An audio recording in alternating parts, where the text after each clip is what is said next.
미국 최대 농기계 업체인 존 디어. 트랙터 같은 농기계의 제어 소프트웨어에 잠금 장치를 걸어놔 본사 허가 없이는 주인이나 외부 정비사조차 수리를 못하게 만들었습니다.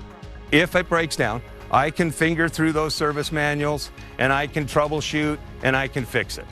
But with this tractor, I need the software. 결국 존 디어 소프트웨어를 해킹한 불법 복제 프로그램까지 나타나자 회사 측이 물러섰습니다. 존 디어와 미국 농민연맹은 이달 초 존 디어 제품에 대한 농민들의 자가 수리를 허용하는 내용의 양해각서를 맺었습니다. 제품을 수리할 권리를 소비자들이 쟁취한 사례인데 우리나라에서도 올해 전자제품 수리권 보장 제도가 추진됩니다. 회사 측이 고객들의 수리를 어렵게 만들어 새 제품 구매를 유도하는 걸 막겠다는 겁니다. 폐 전자제품들이 환경 파괴로 이어지기 때문입니다. 환경부는 올해 수리권을 보장할 우선 대상 제품군을 설정하고 회사 측이 의무적으로 확보해야 할 수리 부품의 종류와 보유 기간 등에 대한 기준을 새로 만들 계획입니다.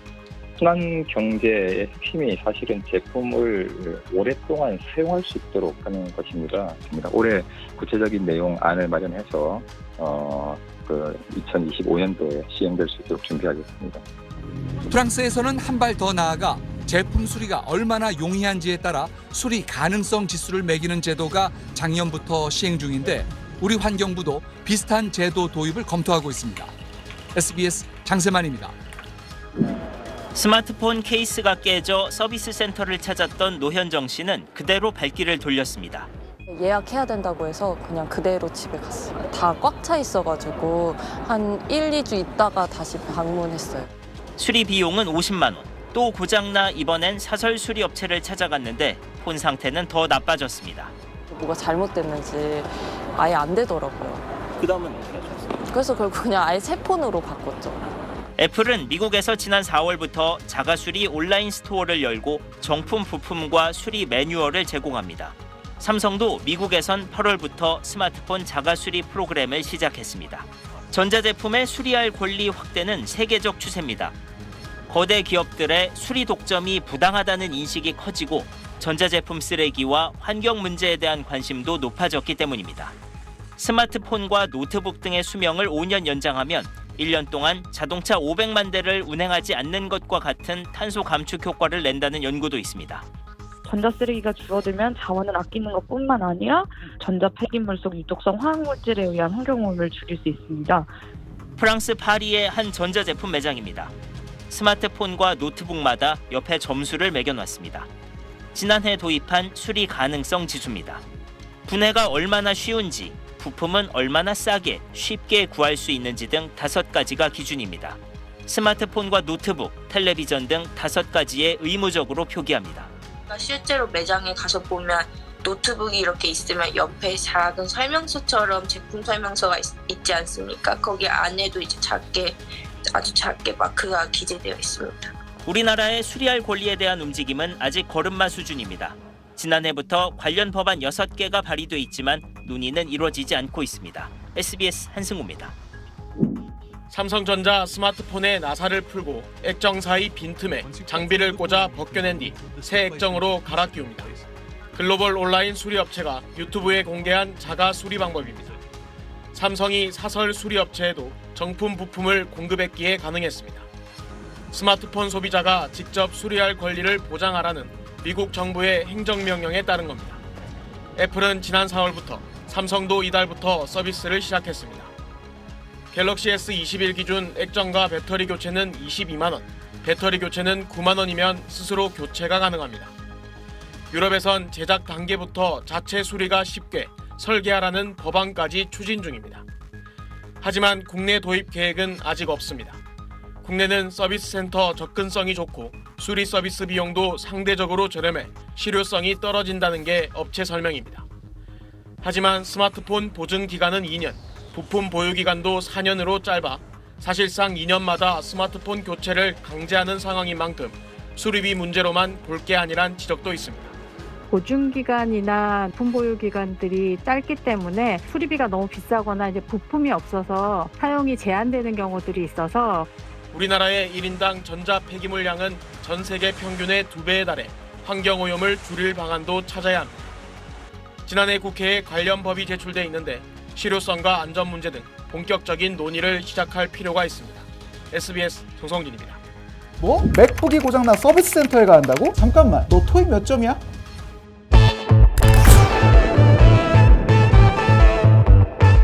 혹시 빅서게이트라고 들어보셨나요? 한 이용자가 자신의 맥북을 애플의 새로운 운영체제인 빅서로 업데이트하던 도중 오류가 발생해 부팅에 문제가 생겼으나 애플 측에서 이에 무성의하게 대응했다고 주장해 논란이 일었던 사건을 말합니다. 앞으로 상황이 어떻게 흘러갈지 더 지켜봐야겠지만 적어도 하나 확실한 게 있습니다. 해당 소식이 전해지자 애플을 응원하는 소비자는 거의 없고 애플의 사후 지원 정책을 비판하는 사람이 넘쳐났다는 거죠. 서비스 센터 직원을 누굴 만나느냐에 따라 수리 비용도 다르게 책정되고 수리 가능 여부조차 달라지더라. 어떠한 형태로든 사설 수리를 하면 안 되고 심지어 멀쩡한 제품도 단지 뜯어본 흔적이 있다며 수리를 거부하더라 등등등. 그런데 이 비판들을 가만히 보다 보면 한 가지 좀 의아한 점이 있어요. 그게 뭐냐면요, 내가 이걸 뜯어볼 수 없다는 거예요. 맥북을 비롯한 애플 제품들은 소비자인 제가 아니라 제조사인 애플만 뜯어보고 수리하고 폐기하고 교체할 수 있어요. 제가 어떤 제품을 구매하면 그 이후부터는 그건 제 소유인 건데 그 제품의 속을 소유자인 제가 한번 들여다보려고 시도만 해도 해당 제품이 영원히 제조사로부터 사후 지원을 거부당하게 됩니다. 제품을 뜯어볼 수 있는 권리도 제품을 수리할 수 있는 권리도 제품의 수명을 결정할 수 있는 권리도 모두 소비자인 제가 아니라 기업의 서비스 센터가 가지고 있는 거죠. 근데요, 사실 이건 애플만의 정책은 아닙니다. 스마트폰이나 최신형 노트북의 경우엔 제조사를 불문하고 소비자가 직접 제품을 열어보고 교체하는 등의 행동을 하지 못하도록 엄격히 막고 있습니다.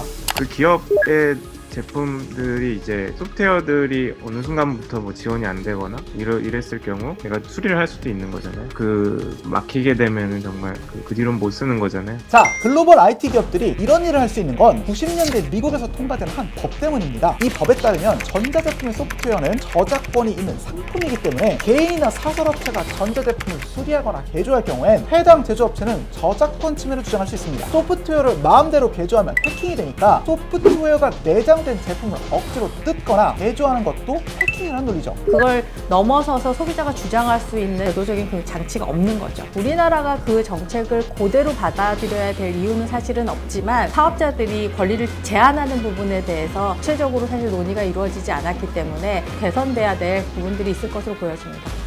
문제는 2020년 현재 휴대폰이나 노트북은 물론이고 손목시계, 스피커, 전구, 전동칫솔, 심지어 자동차에까지 소프트웨어가 내장돼 있다는 거죠. 미래에는 이런 IoT 제품들이 많아질 거고 시간이 지날수록 소유자가 열어볼 수 없는 제품들은 더 늘어나게 될 겁니다. 그래서 최근 미국과 유럽에서는 소비자 단체와 정부를 중심으로 수리할 수 있는 권리에 대한 움직임이 다시금 주목받고 있습니다. 말 그대로 소비자들한테 자신의 제품을 수리할 수 있는 권리를 달라는 거죠. 전자제품의 진짜 주인인 소비자가 직접 제품을 수리할 수 있도록 기업이 부품과 설명서 툴킷을 제공하고 사설 업체에서도 제대로 된 서비스를 받을 수 있게끔 부품과 소프트웨어를 공급해야 한다는 게 이 수리할 권리를 주장하는 사람들의 핵심 논리입니다. 자동차 수리하면 정품 부품 쓸 거예요, 아니면 비품 부품 쓸 거예요, 그럼 선택권을 주잖아요.